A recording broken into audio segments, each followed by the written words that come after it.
अमावस्या का दिन था और रात के 10 बज रहे थे। सड़क खाली थी और चारों तरफ अंधेरा छाया हुआ था। सुरेश और सुगंधा बाइक से जा रहे थे। सब तुम्हारे लिए हुआ। मैंने तुम्हें पहले ही बोला था कि रात हो जाएगी, जल्दी चलो। तुमने मेरी एक बात नहीं सुनी। कुछ नहीं होगा सुगंधा, मैं तुम्हारे साथ हूँ ना। तुम इतना डर क्यों रही हो? हम रोज रात को सफर थोड़ी करते हैं। इस पल को मजे करो। अचानक गाड़ी बंद हो गई।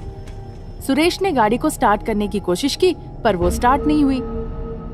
फिर वो खड़े होकर सोचने लगे। क्या हुआ जी? ऐसा क्यों हो गया?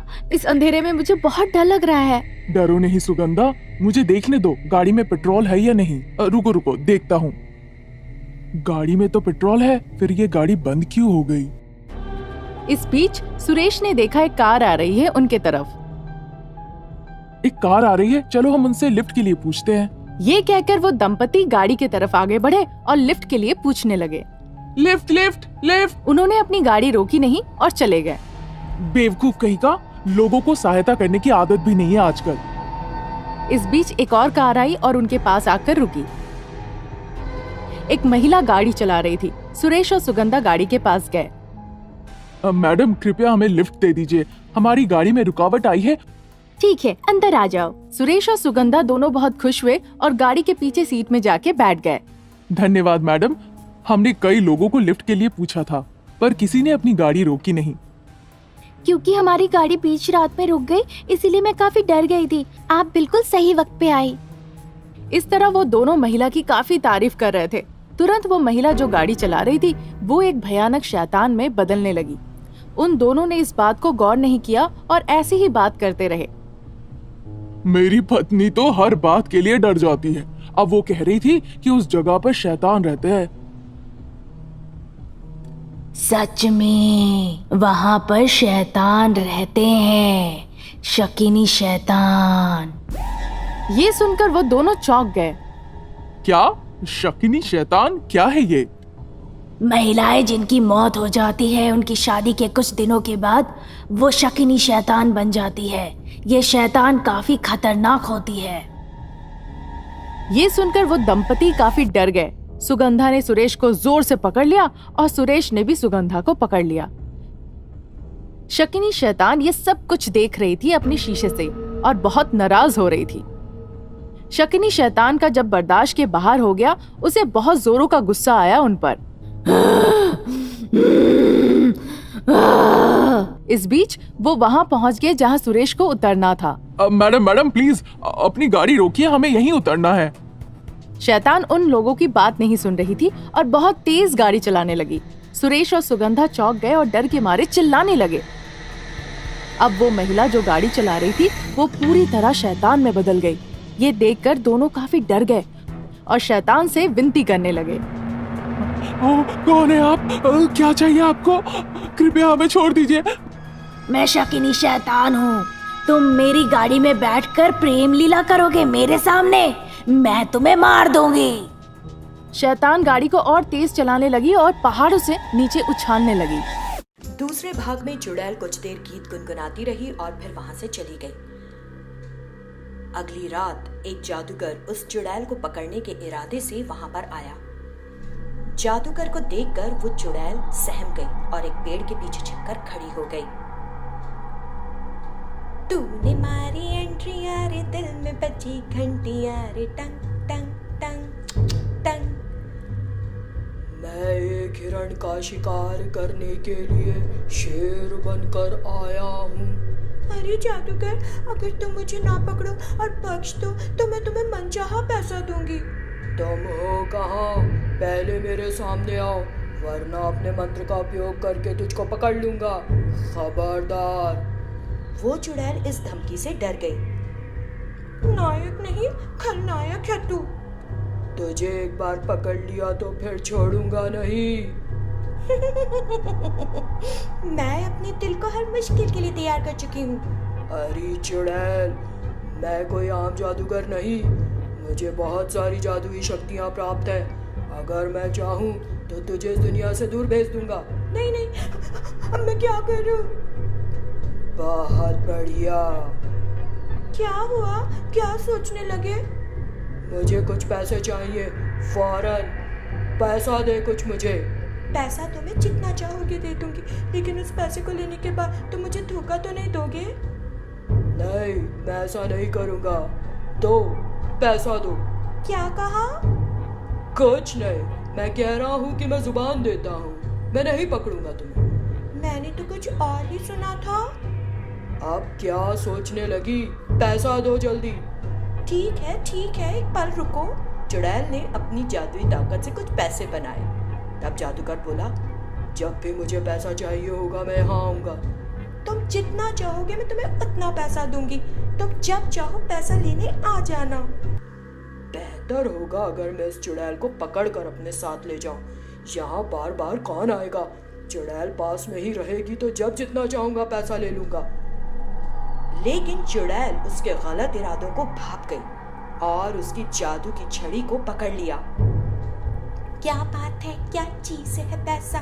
तू पैसा पैसा करता है, पैसे पे। ए चुड़ैल, गाने गाने बंद कर और मुझे मेरी जादू की छड़ी वापस कर। हमें भी डाल में सोने दी, ओ बेबी डाल में सोने दी। तुम धोखा देने की कोशिश करोगे, वो भी मुझे? मैं तुम्हें उस जादू की छड़ी के बिना भी पकड़ सकता हूँ। नहीं, मुझ पर कब्जा मत करो। तो फिर मुझे छड़ी दे दो। मैं देना चाहती हूँ, तुम जरा पीछे तो हो। जादूगर पीछे मुड़कर खड़ा हो गया। फौरन मौका पाकर चुड़ैल ने जादू की छड़ी को वहीं छोड़ा और गायब हो गई। फिर जादूगर पीछे मुड़कर उस जादू की छड़ी को उठाकर बोला, बच गई, मैं फिर आऊंगा, तब देखता हूँ कैसे बच पाती है। और जादूगर वहां से चला गया। उस वक्त रात के 10 बज रहे थे। विशाल चलते चलते हाईवे के बस स्टॉप में पहुंचा। चारों तरफ अंधेरा छाया हुआ था और एक इंसान भी नहीं दिख रहा था। एक गाड़ी भी नहीं थी जिससे घर पहुंचा जाए। फिर विशाल ने सोचा, सुरेश को बिल्कुल अकल नहीं। मुझे पहले से ही पता था वो मेरी गाड़ी लेकर वापस नहीं करेगा सही वक्त में। पता नहीं अपनी गर्लफ्रेंड के साथ कहाँ कहाँ घूम रहा है। मुझे अभी उसे फोन करके यहाँ बुलाना चाहिए। यही सोचकर उसने अपनी मोबाइल निकाली और सुरेश को फोन लगाई। सुरेश, कहाँ हो तुम? मैंने तुम्हें अपनी गाड़ी दी और अभी मैं हाईवे पर इंतजार कर रहा हूँ। सॉरी विशाल, तुम्हारी गाड़ी पंचर हो गई, इसीलिए देर हो रही है आने में। क्या मेरी गाड़ी पंचर हो गई? मुझे पता था तुम कुछ गड़बड़ जरूर करोगे। देखो, आज के बाद मैं तुम्हें गाड़ी कभी नहीं दूंगा। बुरा मत मानना विशाल, काफी देर हो गई थी और मैं जा रहा था लता को उसके घर छोड़ने के लिए। इस बीच तुम्हारी गाड़ी पंचर हो गई। अब मैं 1 घंटे में आ जाता हूँ। ठीक है, जल्दी आओ, मैं यहाँ पर ज्यादा देर इंतजार नहीं कर सकता। ये कहकर उसने फोन काट दिया और बस स्टॉप में जाकर बैठ गया। उस जगह में काफी सन्नाटा था। विशाल को थोड़ा डर लग रहा था। फिर उसने देखा एक लड़की उसके तरफ आ रही है। वो देखकर डर गया। विशाल का डर और भी गहरा होने लगा जब वो लड़की उसके करीब आ गई। इस बीच वो लड़की बस स्टॉप तक पहुंच गई। काफी खूबसूरत थी वो लड़की। उसके चेहरे को देखकर विशाल ने सोचा, हाँ, मैं तो इसे देखकर डर गया था, सोचा था ये शैतान है। इस बीच वो लड़की विशाल के पास आकर पूछी, कब आखिरी बस आएगी यहाँ? क्या आप बता सकते हैं? काफी वक्त हो गया आखिरी बस यहाँ से गए हुए। हे भगवान, मेरी बस छूट गई, मुझे घर जाना है, अब मैं क्या करूँ? वो ये काफी डर डर के बोली। उसके बातों को सुनकर विशाल ने कहा, डरो नहीं, मेरा दोस्त अभी मेरी कार लेकर 10 मिनट में आ जाएगा। हम तुम्हें तुम्हारे घर पर छोड़ देंगे, चिंता मत करो। बहुत बहुत शुक्रिया। इस तरह वो कुछ देर बातचीत किए। इस बीच सुरेश ने विशाल को फोन किया। विशाल ने फोन उठाया और बात करते हुए सुरेश के साथ थोड़ी दूर चला गया।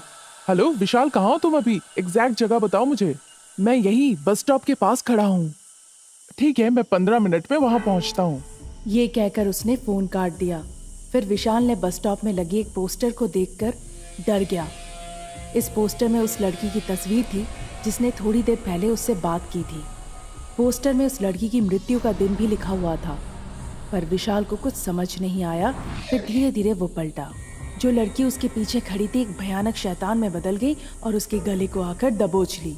तुरंत उसने अपने हाथों से इस शैतान को धक्का दिया। शैतान गिर गई और गायब हो गई। यहाँ पर मुझे 1 मिनट भी नहीं रुकना चाहिए। ये सोचकर वो वहां से भागने लगा रास्ते की तरफ। उसे एक गाड़ी की हॉर्न सुनाई दी। सुरेश वहां पहुंचा।